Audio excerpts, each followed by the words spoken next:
Hey guys, Mr. Alent here. I just wanted to give you a quick little video to remind you how to do a little bit of trigonometry. I'm just going to show you the real quick basics. I got 3 examples I want to show you.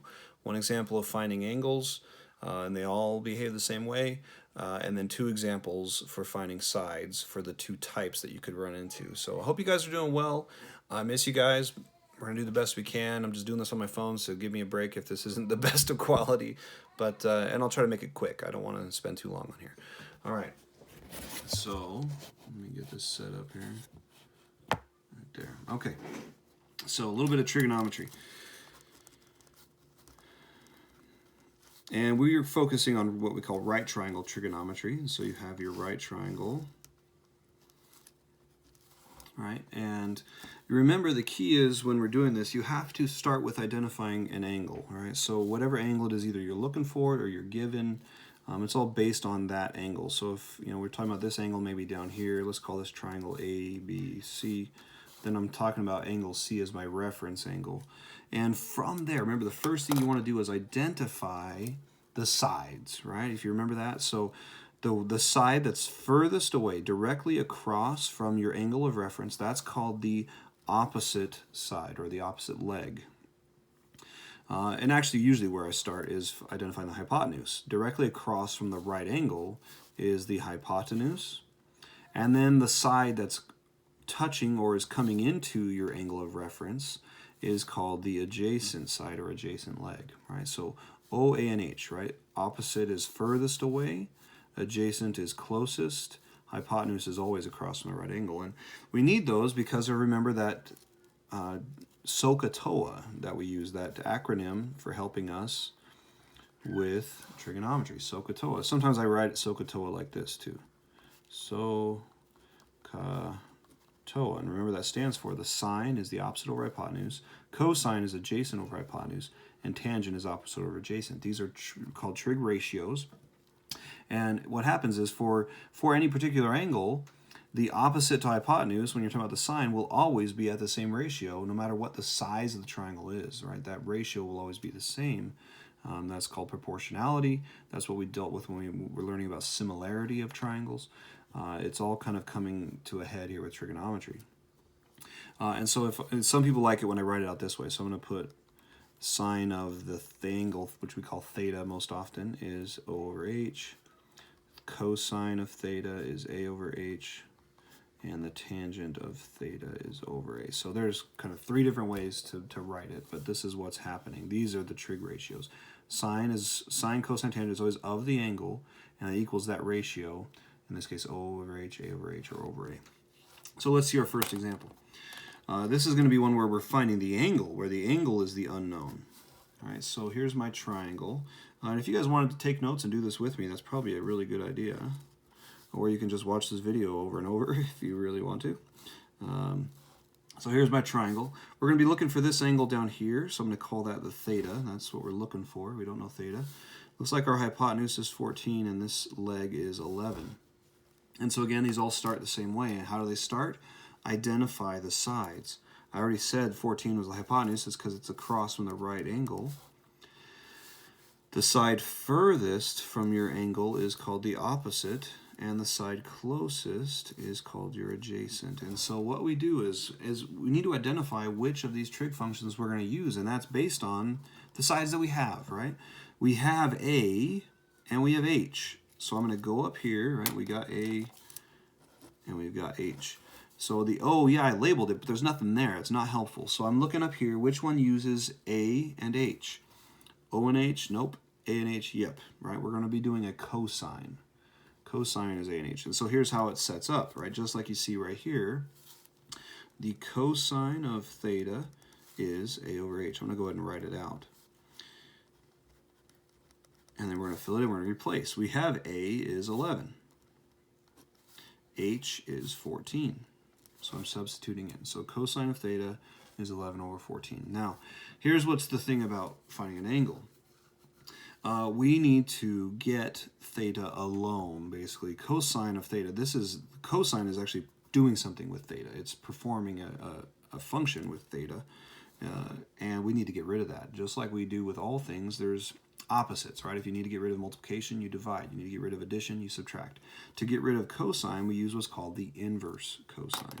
So we are going to inverse cosine both sides of this. And so I'm going to kind of write that out. I'm going to use the inverse cosine, which is cosine of the -1, of this side, cosine theta. And I'm showing more work than you probably would, but I just want to be clear what's happening here.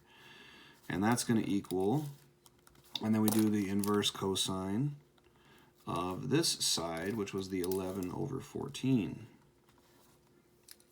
All right, so just like solving an equation, you would add to both sides or multiply to both sides or divide from both sides. We're going to do the inverse cosine on both sides. And then what happens is, and why we do that, is that taking the inverse cosine of the cosine, those are opposite functions, basically. It's or what's called inverse functions. And so they undo each other. And we have just theta, which is what we want. We're trying to solve for the angle. So theta, or our angle, is equal to this. And this doesn't cancel out over here. Now this is doing something. This is a function in your calculator, and it essentially becomes a question. The question is, what angle, when we take the cosine of this ratio, or what angle would we get when we take the cosine of this ratio? And your calculator knows that, right? And so we're going to go to our calculator. We're going to go with, so I'm going to hit second cosine, because we want the inverse cosine. So second cosine, that gets me that -1, right?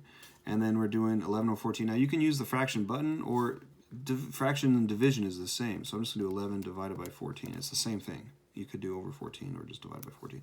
Please close the parentheses. Some people don't, and it's so frustrating. Just close the parentheses. It saves things down the road. All right, we got a 38.2. And if you remember, we were wanting to make sure that we kept angles rounded to the nearest whole degree. So actually what we would call this then is 38 degrees. So our angle for this triangle is going to be 38 degrees. All right, there's our first example.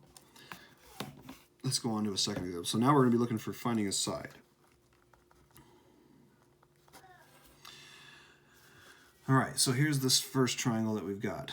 I'm going to have, again, these are right triangles, right? So I've got this right triangle. Here's my right angle.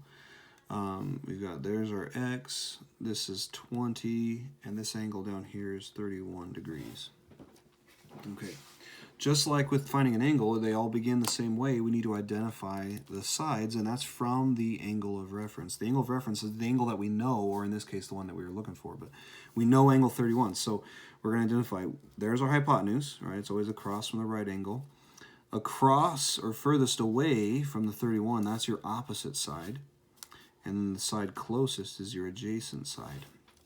Okay, and then we again pick out then which are the pieces that we have or are looking for. We're looking for H, it looks like, and we know O. So we know O, we're looking for H. There's nothing at A, so we're not using A. O and H, I look back up here, O and H, that's a sine thing. We're going to be using the sine function. Okay, so let's do that. So the sine of theta, and again I'm just writing this whole thing out, and then we'll substitute in. Sine of theta is over H. Now theta, we know this time, this theta is 31 degrees. So sine of 31 equals O, which is 20, over H, which is X. So you have to put them where they go. O goes on top, H goes on bottom. Some people want to try to put X on top because that's nicer. You can't. You have to follow the rules. O goes on top, H goes on bottom, H is X, X is on bottom. Now what happens when X is on the bottom is there's a little algebra trick here. It's not really that tricky. You're just going to multiply both sides by X, and then you would divide by sine of 31. But in essence, what occurs in this little shortcut is that those two guys just kind of swap spots. The sine of 31 and the X swap. Now remember, sine is attached to 31. These do not detach. The only way to detach them is to do what we did up there with some inverse stuff, which we're not doing. So what happens is they swap places, and you get 20 divided by the sine of 31. And that's something you put in the calculator. And with sides, we round to the nearest tenth. So angles, we go to the nearest whole angle. Sides, we go to the nearest tenth. So we're going to do 20. Now, you can do the fraction button and do 20 over sine 31. That's totally fine. We're going to get a 38.8 is how we would round this. 38.8. If you didn't, you can just use division too. 20 divided by sine 31, you're going to get the same thing, 38.8. All right, you can see that. So 38.8 is our hypotenuse. There is the hypotenuse we were looking for. So when the variable's on the bottom, again, that's when they kind of do that little switcheroo, and you get 20 divided by the sine of 31, 38.8. One last example. This video's got to 10 minutes. I want to end this up, so let's do this last one. One more example. And so for this triangle, we're looking like this. This one's 20, this angle right here is 20 degrees. And we're looking for that guy right there, x. Okay. Again, they all start the same way. Identify sides. Right, across from the right angle is your hypotenuse, but nothing's there, so we're not using hypotenuse this time. The side furthest from your angle is the opposite.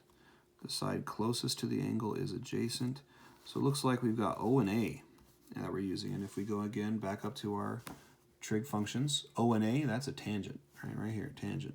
Tangent's O and A. So how this is going to set up, the tangent of theta equals O over A. But again, we know theta, the angle is 20 degrees. The opposite is x, so this time the x is on top because it's where it belongs, right? O over A. A is the 20. So don't get confused. We got two 20s here, but one's an angle, one's a side, right?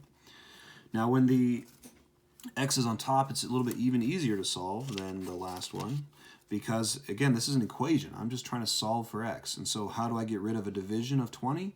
You multiply both sides by 20, right? So if I multiply both sides by 20, those are gone, and you just have x equals 20 times the tangent of 20, which again we just put right into the calculator, and I'm just going to type it exactly as I see it, right? 20 times tan 20. Bam. It's 2.7. We rounded the nearest tenth, so we'd call that 7.3. All right. And there you have it. So that was hopefully a quick little tutorial, remind you guys how to do this trig stuff. You guys were doing great and doing strong on it. I hope it's still going well. Hope that brings it back for those of you that were feeling good and then lost it. Yeah, so good luck to you guys, and we'll talk to you later next time.